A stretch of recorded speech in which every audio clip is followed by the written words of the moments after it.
Hello and welcome to the Arsenal Bite Size Podcast. I'm your host Clayton and I'm doing it again. I'm giving you a 5-second warning to reduce your volume before I bring in my co-host Nima.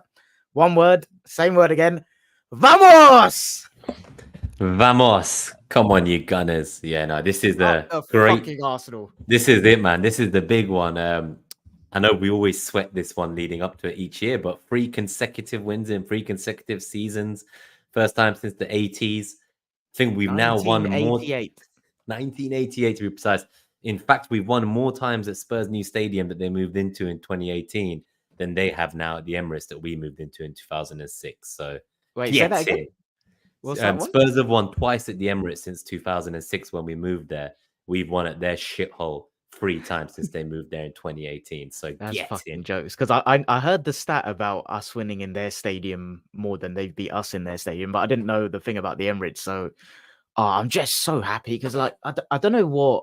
Again, I feel like recently we've been speaking about timelines on Twitter and stuff quite a lot, but my timeline was so like, oh, Spurs are going to win this. Like, and I went on public record this week on like a few different pods, and I was like, people are so over indexing. Like Rice and Odegaard are big misses, of course, but I think people just forget how elite we are tactically. Like, we'll get into it, but I didn't really feel like Spurs were ever actually going to trouble us. And like, we'll go through the stats, we'll go through all the chances. Like, I can't remember the last time we've done a pod just straight after like this where we've not watched anything back, so I'm sure we'll miss stuff. But I've just heard so much waffle this week from a lot of them, and I feel like Spurs are like, this just sums them up. And I think the reason I get it is because I think we've been here before where we play pretty football, but we're toothless.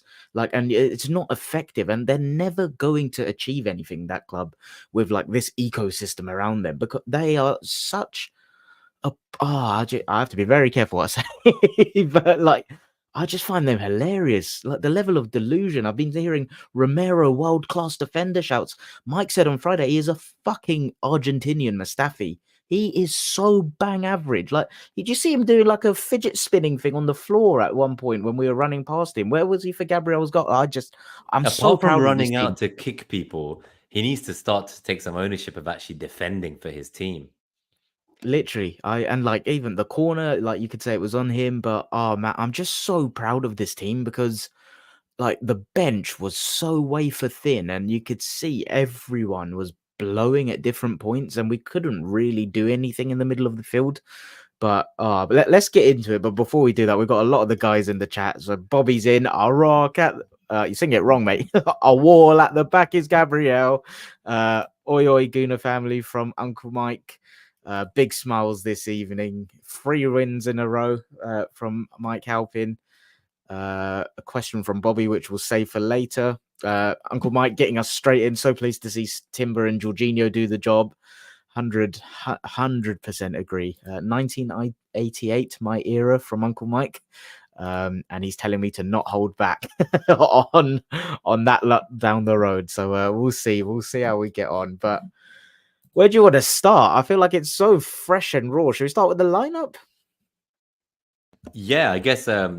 Yeah, what did you think? So my prediction was one off. I thought Jesus would be ready for this game, but obviously Trossard started, so I think that was the only difference. There was some talk about Navineri starting, but I did think that was a bit premature, like for an away derby, his first Prem start. What did you think when you saw the lineup? Were you happy? I was pretty Yeah. happy. Yeah, so it was an interesting morning for me because I was actually playing football, and my match finished at like 1:15. So I was straight over to, obviously lineups would have been out about half an hour at that point. So I was straight over to my phone to have a look and stuff. And I think I called the system, like, and I think I got 10 out of 11 correct. Like for me, once Mike and I were talking it through on Friday, I felt very confident on systematically what we would do. It was just that Trossard versus Jesus. I got that wrong, but I liked it with what we had available. It was the best chance of us going and getting a win, in my opinion. I know, like in one of our group chats, I was having a debate with one of our friends, and he was saying like, go for them, like dominate them, suffocate them, and I didn't understand where that was coming from. I didn't think we would be able to do that. This, in my opinion, was the best team to go there and actually get the 3 points. And I mean, there's so many people to talk through, but just tactically, I love what we're doing. We are so elite. Like, did you feel in any periods nervous today? Um, There was one moment only, I would say, and I think it was their best chance. And Solanke was horrendous. He had like 5 meters of space, and we gave him the ball, and he really should have got a shot off, and he failed to even get the shot off. That was the one moment I was scared, and it was a mistake of our own making. Just on that, actually, so I saw something that you might like to hear. So after we went ahead, right, I found some stats which I think is quite interesting. So James Benj on Twitter said that after Gabriel's goal, Tottenham completed 1 out of 13 crosses, took 5 shots outside the box and 1 in it, and won 42% of their duels. So, yes, of course, Jesus. massive credit to Arsenal for how we defended. But yeah, I didn't feel stretched at all. Like they just looked like they were potluck, like shots praying for an opportunity. Yeah, that's the thing, and I think the funny thing with Tottenham is, like, they again, on the eye, play this very pretty football, but that's fine against, your kinda lower half teams in the league, right?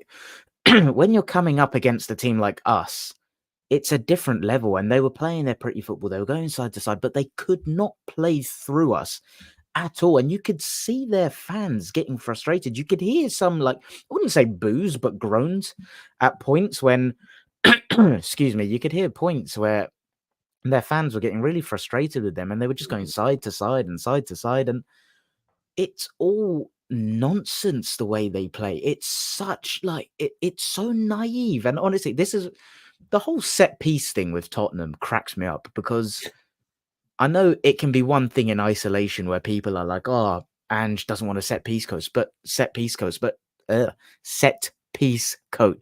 But that for me is indicative of their mentality. Like they're so arrogant based on nothing, and they're so ignorant, and that is indicative of a mentality of like ignorance, right? Whereas you've got a manager like Arteta who's so open-minded, he's talking to other coaches in other sports, he's continuously trying to innovate.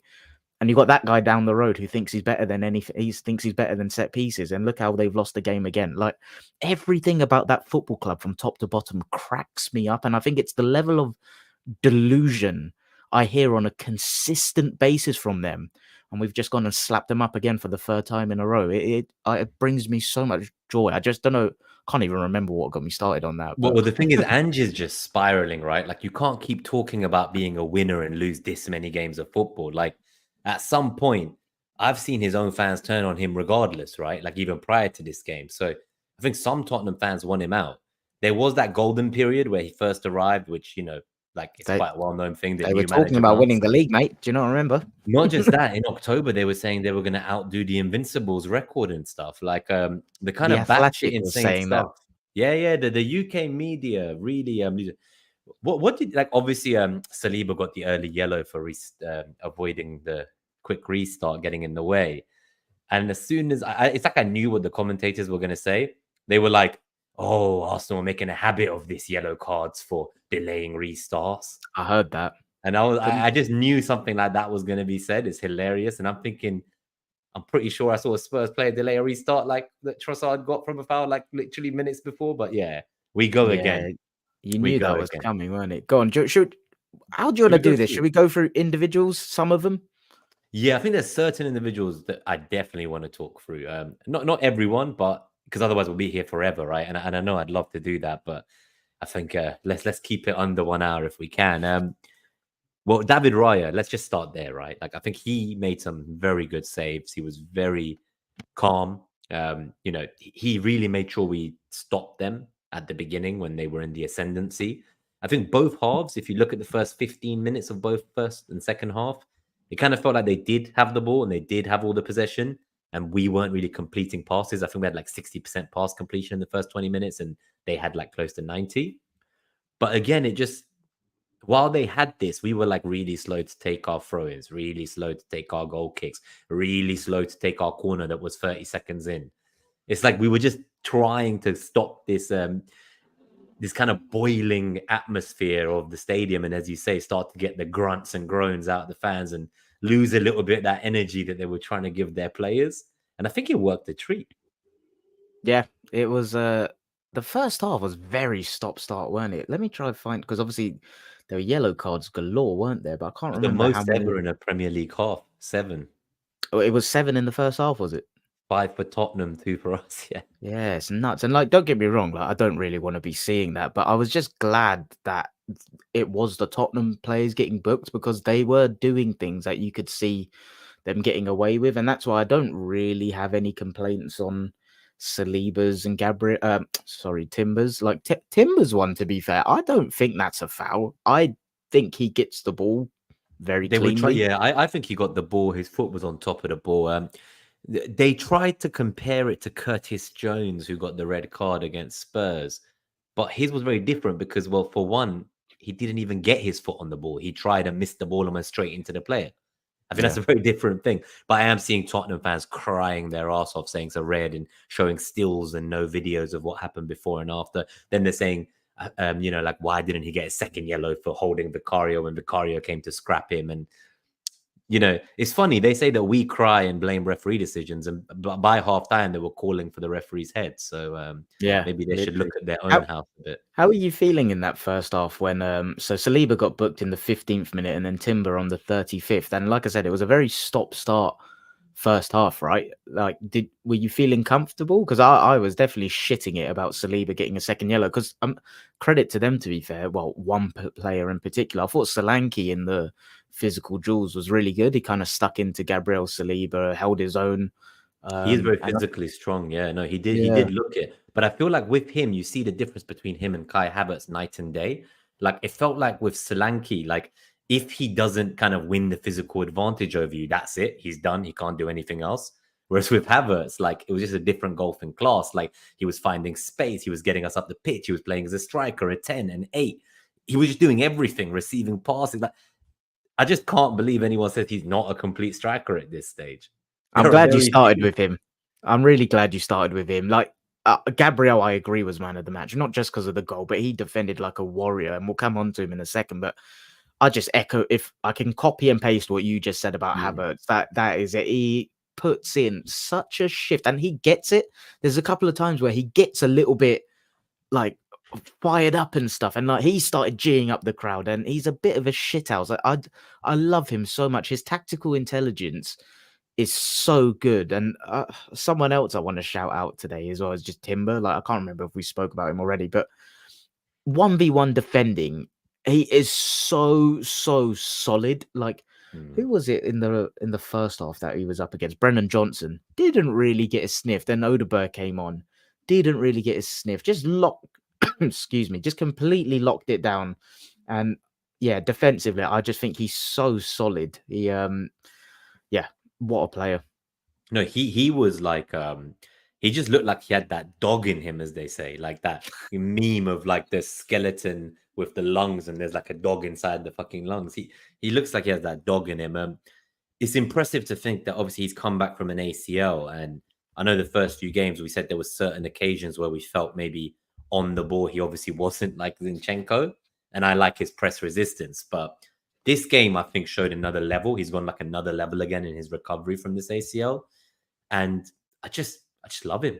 I just love him. Yeah. Like he's so good. And I don't think he's even close to full fitness from this injury yet. So I'm No. really excited.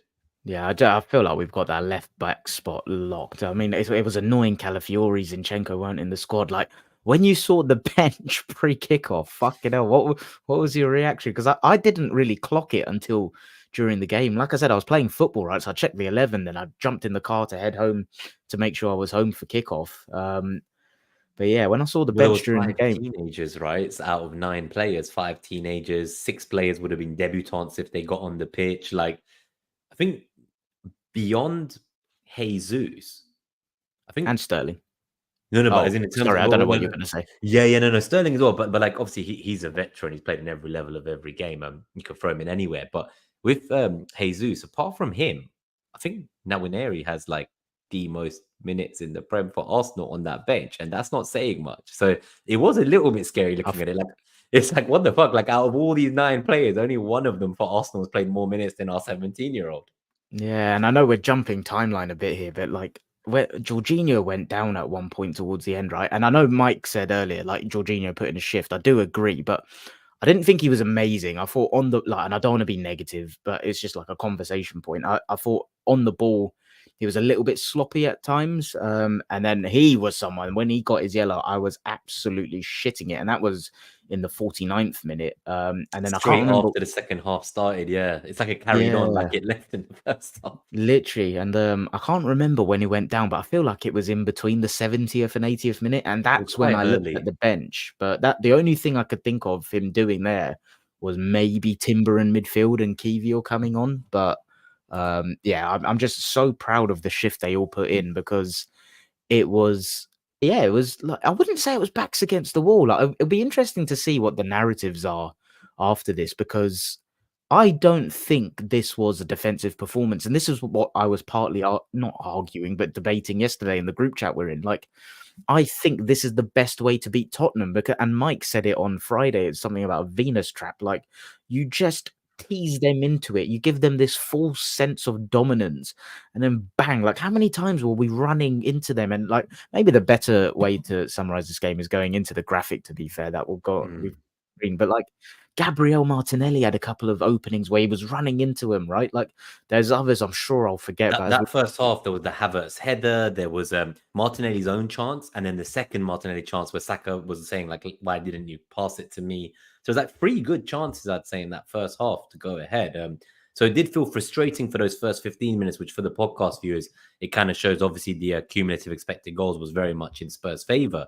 But as soon as we kind of weathered that storm and grew into the game, I do feel from there on in, like until the goal, we were kind of making a few chances, but again, like then the half time came, and then again for the first 15 minutes of the second half, same as the first half, where it's like we just kind of sat there weathering the storm, giving them maybe exactly what you said, this false sense of confidence.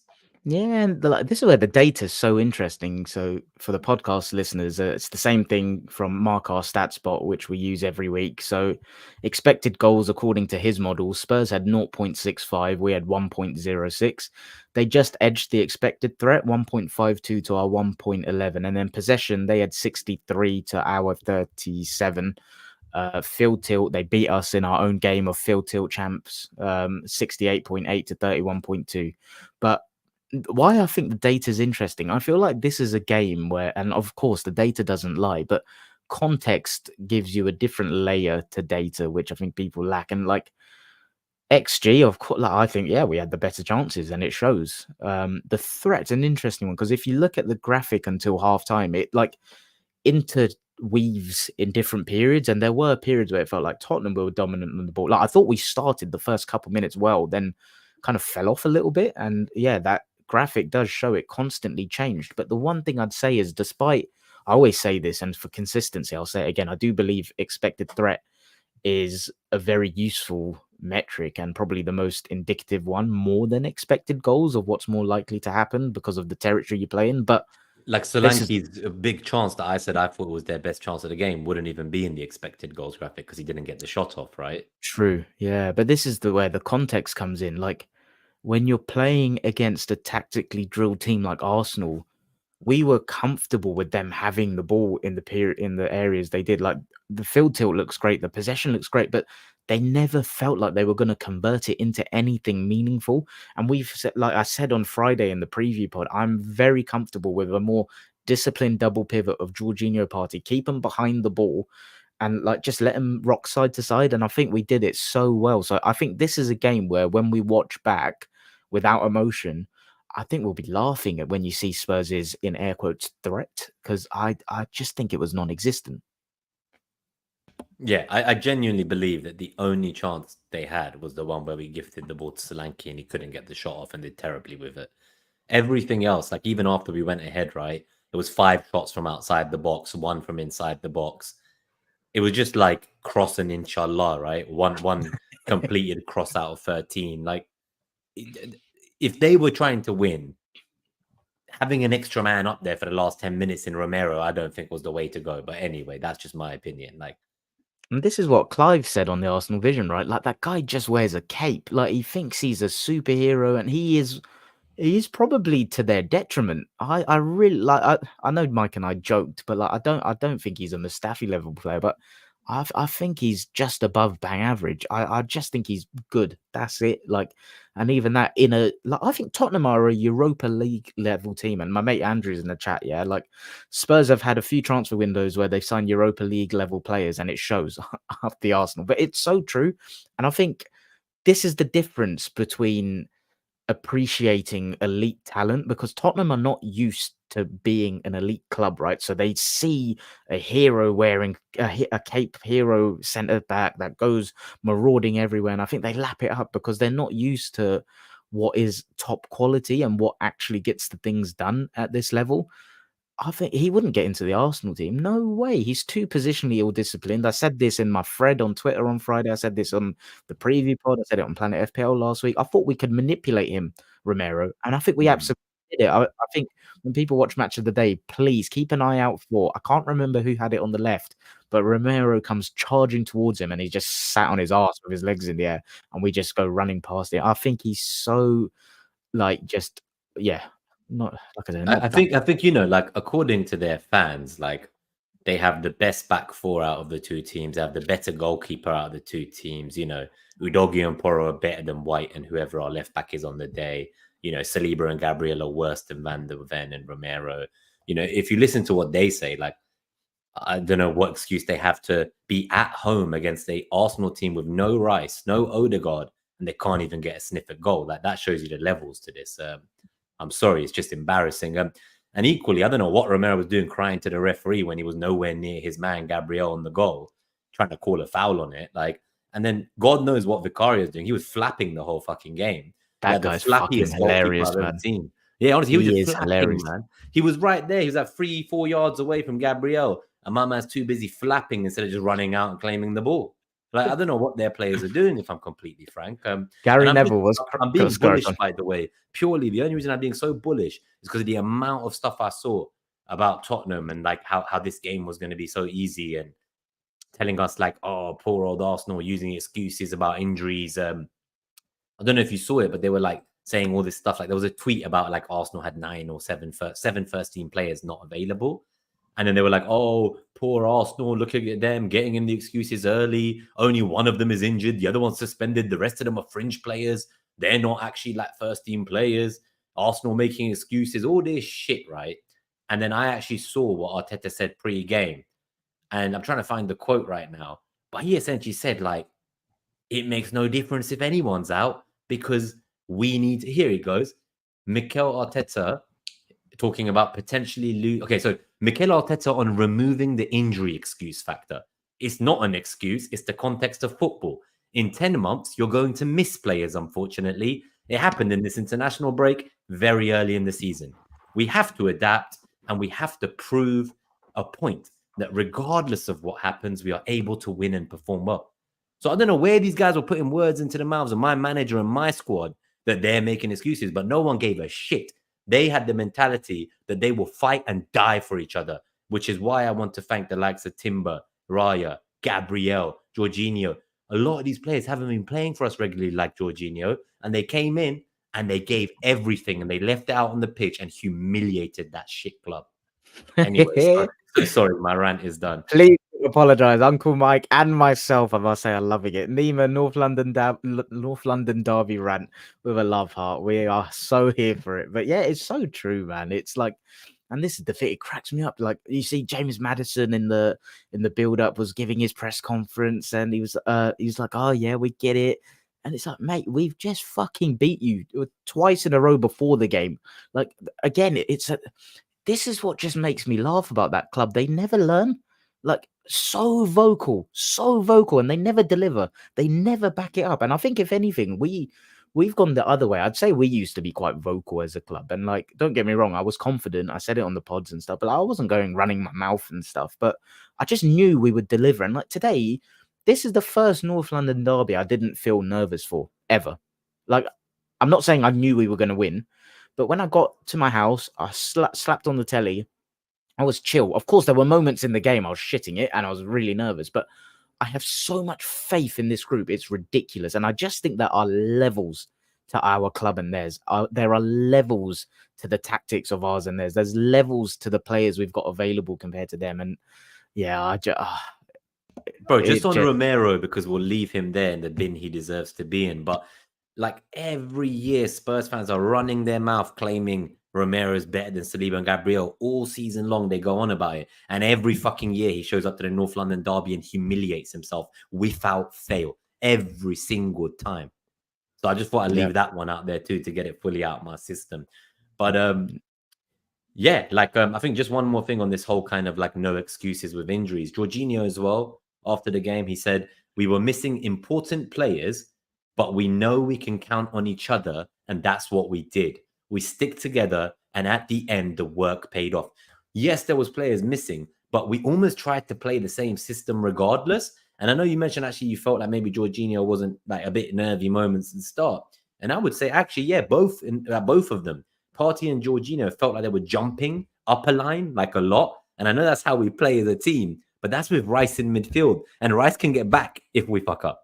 But we were still trying to play the same way, the same system, with a combined, midfield age of like senior OAP level for footballers. So I don't know what this team was doing playing us like that. But anyway.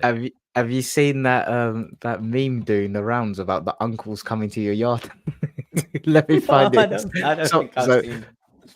everyone go and check out. It's the false nine spelled Nein on Twitter. Yeah, two uncles in midfield came to your yard and took all 3 points. Two uncles, Oh, I love that. It's so true. They are literally uncles, man. And but you're right. They were marauding. They were disciplined. It was might as well have fucking stuck Uncle Mike in midfield. It was Innit? it was fucking brilliant. But look, and this, yeah. Do you know what? I'm not going to be negative. Like I thought, Partey and Jorginho were sloppy in moments, but overall they were absolutely fantastic as a duo. Just in the context of what we had available, they did their job. They were on job, and we couldn't have asked anything more. Like Rice, that was it. One game suspended. He'll be back in for the trip to Italy, to Atalanta, and then he'll be back for City next week. But Jorginho, this is where the squad comes in clutch. It's yeah, it's just a joy, man. I fucking love this team so much. The other thing I said in the group chat as well is like, I feel like we've just watched this maturity arc over the last 3 years with them as well. Like we kind of watched us go toe to toe with City a few years ago. Was it New Year's Day? And like we There was played that like game when Arteta was banned, right? Or was it that one? The one who was banned that's from the the one, yeah. sideline. And Or he had if you COVID, I think. He had COVID, oh, sorry, not that was banned. it. Yeah, you're right. He had COVID, but like that one, it was like we were playing like boys then, right? We just look like men. We look completely dominant when we're out there. Like, yeah, it's Do you just so remember when we nice to beat watch the. Liverpool and Arteta said that we weren't the better team on the day and that like we had a long way to go? So I think it's that kind of mentality. Like you can win one-off games anytime, sure, it's football, but this team's maturity, as you say, I remember going full seasons with 0 away clean sheets, Clayton. Like we've been through the trenches, man. We have No, been we through the actually have. trenches. Sorry, before I interrupted you were saying something. No, I think that was I can't remember what I was saying, to be fair. Just yeah, I think it was just around the maturity thing. Like we literally just look, I can't put it into words. We just look like an elite. We look like one of the best in Europe when we're on these pitches against these people. And I think I fall into this habit of kind of forgetting I know how good we are, but I think I sometimes forget how dominant we are. And I do think we've got that intimidating element around us. What do you think about just in terms of this game as well, right? So some of the stats that are doing the rounds in 2024, we have trailed away from home 0 minutes, won like 10 games, drawn 1. And then We've in not 2020, trailed away from home. Oh, well, no, this not season. this calendar year. It's the best in world football, that record. Fucking hell. And then the other stat, which Bobby actually, so shout out to Bobby Love, he put a quick question in the predictors chat and was like, guess how many minutes we've been behind home and away in the Premier League in 2024. And it's actually 9 minutes, those 9 minutes versus Villa that cost us the league, basically. So that's crazy stuff when you think about how far we've come. We're mid-September and we're talking about having been behind for 9 minutes of football, home and away. Yeah, and That's this just is the crazy. thing, You know, when people were asking, like, what do you think the impact of Rice and Odegaard will be? Like, I think you have to split it into two. I think we really missed them, of course, out of possession and in possession. But I think out of possession, we got away without them fairly comfortably for, I'd say, 70-80% of that game. In possession, I think we really missed the likes of Odegaard technically and Rice being able to potentially carry us up the thirds. But out of possession, I think it's just the thing. Like, if you can have a system that is so elite, where a double pivot of Thomas Partey, and how old is he? I don't even know how old Partey is now. He's He's definitely not. 31. So Yeah.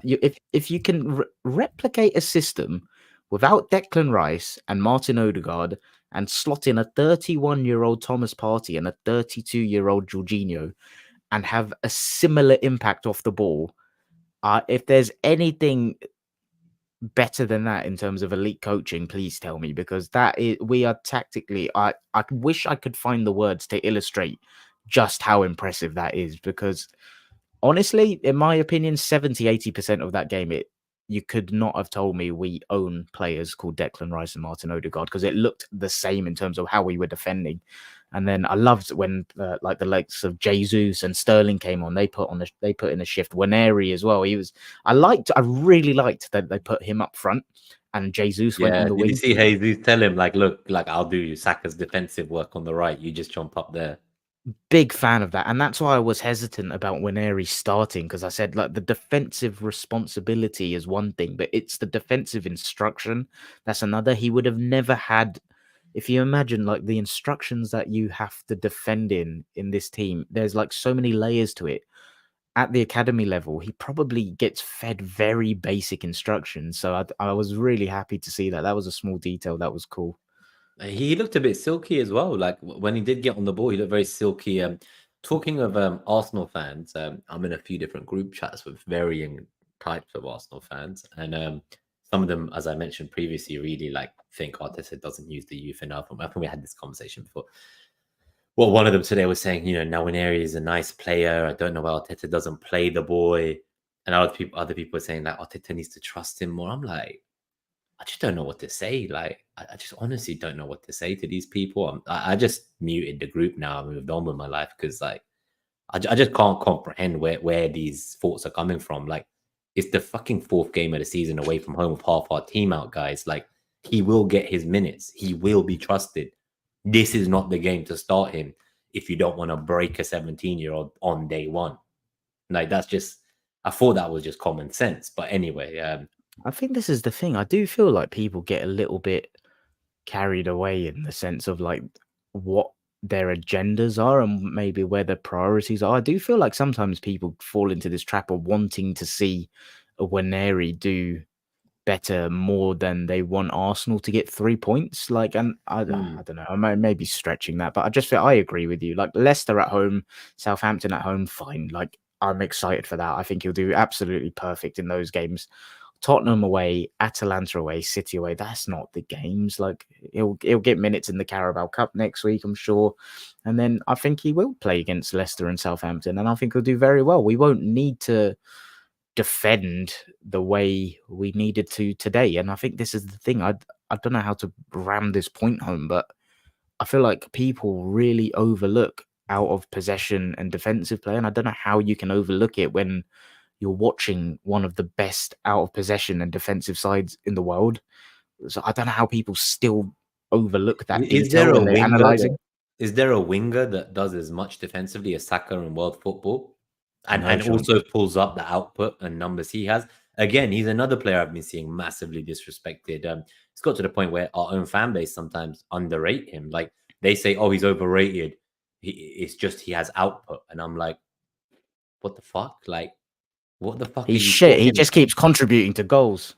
Like, what the fuck? Like," and then they're like, "Oh, it's because he doesn't like dribble past his man," and then I'm like, he just like decides when the right move is to do the right thing at the right time every time. So I'd say he's more of a reactive dribbler where he's actually reacting to what the opposition are doing, and other dribblers are more proactive and just try to take on their man 1v1. That doesn't mean that's a better way to play if he's getting the output, for fuck's sake.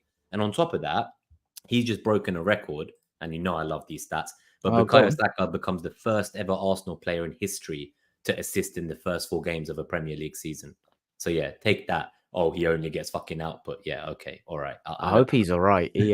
I do think it will probably just be a case of like he emptied the tank today. Because what minute did he go off? It was the It's quite 86th late. minute. Yeah, it's quite So late. yeah, I think he'll be all right. I don't know if we've seen any or had any quotes from Arteta on that. But one player I just want to mention before, like, we'll probably look to wrap up fairly soonish. So if guys and girls in the chat, if there's anything you want us to cover before we do wrap up in the next 10 minutes or so, send them in. Any questions as well? But Ben White, I thought, there's two things I need to mention because I delivered the ultimate reverse jinx, which I'll talk about in a second. I don't know if you've seen this, neither, but Ben White was someone that I thought started the game really poorly. I thought he got spun by Son once or twice. I thought he was a bit front-footed, but misread where the ball was going. The ball was passed to him. He kind of let it. Well, he didn't choose to do this, but he misjudged it and it went out of play. But I thought he recovered well, and again, he ended up putting in a shift as well. And I thought in that environment to recover from a really wobbly opening start, I think that speaks so much about his mentality. I don't think he played amazing, but I think it's just more, again, I really like seeing when people aren't playing too well, that their chest is out and their head is up and they recover and they try their best. They don't sink. And I think this is the thing about this team. We've built a team of warriors. The other thing, which I jinxed, was did you see my message in the group chat that we're in about our corners in the first half? No, I don't think I did. No, I didn't. Because I put my phone in airplane mode during games in case Okay. I get a notification before something happens. So this stupid guy called Clayton at 2:58 p.m. Is it just me or do our corners not look as threatening this year? And when Gabriel scored, oh my god! I'll be honest, I didn't remember I said that, and then after I was like, "Oh fuck it, I forgot I said that." But yeah, I genuinely was of the belief at halftime, like our corners weren't amazing. There were 2 or 3, I think, that were in central areas in the first half, but didn't really connect. Saka then wasted one, and I'll put in the group chat. I was like, I do feel like this season they haven't been great, and then that one for Gabriel's goal when it was floated, I just went boom, goal. And also we've got new neighbours, yeah, and I think this was the first game that I've watched from home because I've been at every other game. They must have been like, what the fuck is going on next door? Because of my the noise I was punching my fucking bed. I was screaming. Like, I sometimes wish there was a camera recording so I could play that. Like, I don't think I've hit decibels that loud in a long time in my own house. So, yeah, sorry, apologies to the new neighbors. Yeah, if you're watching, guys, please forgive Clayton. But yeah, no, honestly, like it was just it was what we needed, and I think the commentators, like for all their sins, they did make some interesting points towards the end about how like once we went ahead, like this was basically like a trial for like what we were probably going to do next week against City at the Etihad, and how last season obviously we managed to keep them out. We reduced Haaland to 0 xG, essentially 0 shots in both games. But we just in the away leg didn't manage quite to go get that winner like we did at Spurs today. So I do think obviously with Rice back from the suspension, that's a huge boost. But it will be interesting to see with Atlanta away in between on the Thursday how we're now going to prepare for the rest of the week ahead, right? And that City game especially, I think it is kind of true. Like they're probably going to play similar to Spurs where we just let them have the ball a lot. The difference is they're good with it. So that is obviously a bigger test, I think. That's the big difference here. And don't get me wrong, like just to be consistent, like I do think Spurs on the ball are good and probably one of the best 6 in the league, but only against teams outside of the top 4. Like maybe no, just not against teams like Arsenal and City. They just look like there's a gulf in class when they try to do that. And this is where, like, again, to their mediocrity, it's so one-dimensional. Like they've got no alternative ways to try and hurt teams. And like what cracked me up was like towards the end of the game where Romero was, like you said earlier, flying forward. Like he got the ball and he looked like clueless in terms of I saw him in the corner do? of the box holding the ball. Like, okay, now what? Yeah, and there were a couple of moments where a few of even attacking players of theirs got the ball in the final third, and they looked up and I don't know what to do. Like, they're such a one-dimensional team. It's hilarious. You're right, so last season when they were being talked about as kind of title challengers in October, I remember they'd only played like basically the teams that were like ultimately in the bottom 10 of the league when the season ended. So they basically played like 3 relegation teams in the first 4, brought the wives and kids out onto the pitch for a That draw was against after some Sheffield shit. United. Yeah, some shocking stuff, man. Shocking stuff. But yeah, like they are a good team against the kind of mid-table and below teams in the league. I will That's the give them level, that. isn't it? That is the level. That is the level. The on the topic of like Spurs last season and stuff, I think we missed a couple of the comments. This one from Bobby is one of my favorites. It was I can't remember who this was, but there was a Tottenham fan. It was literally, we couldn't, could we? It was like 10 years into the season, but it was like the genuine, like, he wasn't kidding. He genuinely believed it. It's like Bob. I'm so glad he remembered that quote. It kind of reminds me of those first 3 games for Liverpool this season, where if Liverpool are gonna get top 4, those are 3 games you expect them to perform how they did. Yeah. Like first challenge they had where someone parks the bus at Anfield, and they got the goalkeeper crying in an interview saying they didn't come to play football. They just hoofed the ball long and beat us 1-0. They again, like they had a new manager bounce, won games you expect them to win, and people are talking about like, oh my god, they're incredible, like they're gonna be a touch manager. I'm sorry, but like for me, like until 10 weeks into the season, no one is we don't even know who's in a title challenge. Like it And could be anyone and any, like you can't just be like, oh, they played well in a couple of games. Like And more than that, when your chin is actually tested, like not when it's like again what Clive says on Arsenal Vision, not when it's nice and sunny in August and like everything's nice and rosy. It's when you, like today, have to go to one of your rivals without how many first teamers was it? Did you say 7? 7. Without 7 first team players, then follow that up with a trip in Europe like that. Yeah, it's do you know what? After years of, unfortunately, if we're being honest, being like close in ability, I'm so glad Mikel Arteta has come and saved us from that shit. And even this one, like, but I'd rather go for a pint with Ange than Arteta. Yeah, get to fuck, man. It's so true. Like a lot of people are using that as a thing, right? Like, love to. I think Ange is a prick. I'll be honest. Like when he first came in, if I took my Arsenal hat off, like I could see why people liked him. I thought he was, yeah, he seemed like a nice guy, but I think he's so fake. And I think he's quite arrogant and condescending. And I think he's just kind of said mate enough in the first few months he was in the country that he's kind of bought that kind of, I don't know, he's bought people's kind of loyalty to him, I guess. But it's like charm. Yeah, yeah, it's like he knows what he's doing, right? Like I feel like a lot of it is all an act. I almost feel like some of the questions that have been put in media interviews have been planted so he so can do answer them I. and look good. Yeah. I think he's so fake and insincere. And that's the thing. Like with Arteta, I think he's so misunderstood outside of Arsenal circles. I think because of like his touchline antics, if you can even call them that, which I But when think is Klopp just, and Pep do it, they're winners. yeah, That is this is the passion.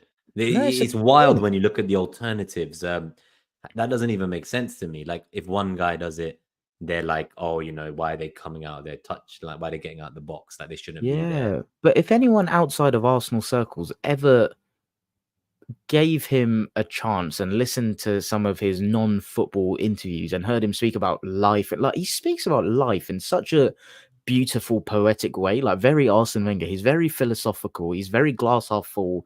He's very wise. Like I think he's such a remarkable man, and like I think the whole I'd love to go for a pint with Ange. I don't think Ange has any substance in his fat brain. I think Arteta is one of the most interesting people you could have a chat with. So like, They're too I think busy any laughing at Arteta for like the light bulb moment or for like playing the music of "You Never Walk Alone." Like it's like they're scared of almost that like LinkedIn people are going to go and make posts about his techniques and try and bring them into the workplace. Like they almost hate Arteta because they're scared that his techniques will soon be seen in the corporate world near you when they find out that he's not just getting coaching and advice from other sports managers, but he's there probably talking to CEOs of multi-billion-pound companies too, because that's the type of guy he is, well-rounded and has the substance they can't clearly accept. They think it's all fake that he's doing these things, but no, that's just who he is. It's a motivational talk. I start my sport psychology degree next week, and I absolutely will be a LinkedIn wanker crediting Mikel Arteta for every single one of my posts. FYI, so go follow me on LinkedIn.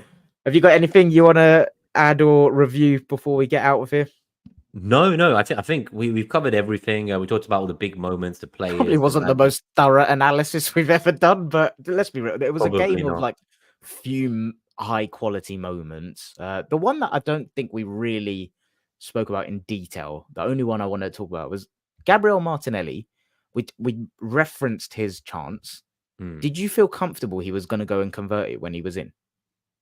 So is this the one that Saka asked him why didn't you pass to me, or the one before it? Because there was one where he like got in behind, What was the and one before it? so there was two. I think they were both quite similar, but the second one, he like completely cut behind the defender, and I was a bit surprised he didn't like bring it centrally to completely cut off the defender. Whereas for the first one, I think it was a harder shot. So I don't know if like the first one, I can kind of understand. Okay, that's a bit of a harder shot. The second one, it's like he didn't come central for the shot, but then equally, if he wasn't going to come central, like why not pass it to Saka, who was running in? So I think that's the one I'm thinking of because Okay. I'm having a mind blank on the other chance, but it was that one where someone played. I think Trossard played him in maybe, and yeah, he was like angling towards goal. I think Van der Ven was the one that was covering him, but yeah, Saka was there as an option. But I don't know. I just felt like Martinelli maybe 18 months ago. I would have felt confident that he would have gone and actually buried it, and I wouldn't have even been thinking about squaring it to Saka. But yeah, when he went in, I didn't feel comfortable or confident with him there, and I'm hoping that's something that look. There's games every 3 days coming up, right? So he'll have more than enough minutes to make an impact. But yeah, I thought this decision was the making was game for something. him. I thought like Pardon? I thought this would be the type of game that would suit him, right? Like very few teams were going to be able to break as often as we did in the rest of the league campaign. And I thought hopefully this would be the game he kind of gets off the blocks for the season and gets that confidence back. So I was a bit disheartened, but similar to you, I think if it had been prior seasons, I would have expected him to score in that situation. In this one, it was more like I was praying he would score to get confidence. I didn't feel confident he would score. Yeah, exactly. And yeah, we've said it already. Like decision making, something you can definitely improve on. But yeah, he's gonna get enough minutes, and I think the Sterling signing is really smart, where it will take some pressure off him as well. But uh, just before we get out, Penny, for your thoughts on Sterling's cameo? Yeah, I liked it. I think he kind of held on to the ball a bit long, but so does Jesus. They both love the dribbles, right? Jesus, when he fucking dribbled into the middle of the pitch in the 90, was it like the 93rd minute? That Oh, I was was a going terrifying fucking moment, mental. man. Was it the shot that ended up hitting the Spurs player and being called offside, and it like deflected straight past the post? No, this one was like he had the ball on the because him and Sterling swap wings, right? This one was he had the ball on the left and he just kind of dribbled centrally, then lost the ball when they were on the counter. And I swear to God, I think it was like the 92nd or 93rd minute. And obviously there were 5 minutes added time minimum. But yeah, Sterling in an Arsenal kit just looks right, don't it? Something about it feels right. I think I saw the recent interviews where Arteta was like, I called him, and in 10 seconds, I knew it was the right guy. And he said to me, like, as soon as he picked up, he said, "This is the call I've been dreaming to get." So it's Yeah. like it was just all perfect. I'm excited to see the youngsters learn from him. As I mentioned, he's a serial winner. He's been doing it for a long time since he was a very young kid. And he's a seasoned Premier League veteran, and he's played at every top level in every final and national team and the club level. Like there is a lot the players can learn from him and bring that mentality in. And yeah, hopefully Martinelli takes some pressure off him as well. Indeed, and spoiler alert, even though I'll be doing a solo Atalanta preview pod probably on Wednesday, the game's on Thursday. I think Sterling might start that game left wing, I just think Champions League experience and stuff. But yeah, we'll see. We'll get more information on team news. Let's hope one of these bloody 7 bastards that missed today come back in because we could do with some Well, let's hope experience it's on the not bench. 8. Let's hope it's not 8 and Bukayo Saka also comes back. Yeah, just who are the 8? So Zinchenko, Calafiori, Tomiyasu. Tierney, Tomiyasu, Rice, Odegaard, and Marino. That's fucking mental, isn't it? Yeah, I know. Yeah, obviously it seems like we have like 5 left backs and they're all still injured regardless. It's hilarious. I thought we had too many left backs, but clearly fucking not. That I shows you know. how underrated Ben White's availability is. Jesus Christ. Very much so. But no, this has been fun. It's 3 in a row since 1988 winning in their backyard. And yeah, like you said earlier, we've won more at White Hart Lane than they've beat us at White Hart Lane, and more than they've beat us at the Emirates. They've only beat us twice there. So if ever there was any doubt in terms of what colour North London is, I don't think there is anymore. Any more to say from you? No, just North London is red, right? I think this is it. Now we got to take this into the away leg at Atlanta, take this into the Man City game, show the mature mentality of how far we've come as a team, and not worry about who's missing, because we should always have enough to get it done. That's how much I believe in this squad right now. And I really hope that this is it. Like, every year so far, we've increased our points tally. Every year we've been better. And I just want to see that this is that year where we make that final jump. This is it. I'm so excited. Let's hope so. On to Atalanta on Thursday. Just final thing from me, I promise, is I do feel like this derby now is getting a little bit like Man City, Man United, where it's just going to be expectant wins from like Arsenal now. It's very funny. The spread betting markets before the international break were massively in Arsenal's favor. And then after each injury, right, it kind of became more of a coin flip, but Arsenal was still leading despite all those injuries. So I was like, wow, like even when we've lost all these guys, and Spurs, truly, they were at home and had their entire full team available. Like, this was their best team. Like, Solanke came back. Everyone was ready, right? So yeah, I don't know, man. Like, if they can't do it there in that moment, then when will they? Exactly. But no, lovely stuff. Great to chat with you again. And yeah, I'll be back on, like I said, probably Wednesday to preview the Atalanta game.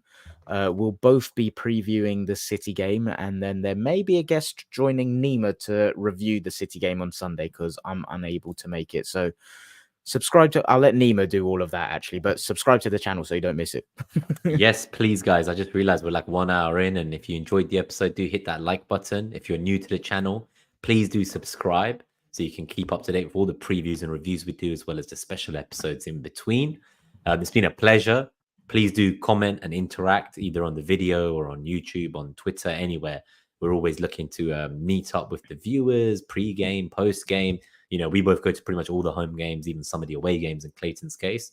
So just reach out, guys, if you've watched this, if you enjoyed it. Just leave a comment to let us know what you thought on YouTube and how we can improve. We're always, looking for advice as we grow as a smallish channel. So appreciate all the support, as always, all the live viewers, and peace. We'll see you guys soon. Lovely stuff. 3-point lane up the fucking Arsenal. Come on. Come on, you Gunners.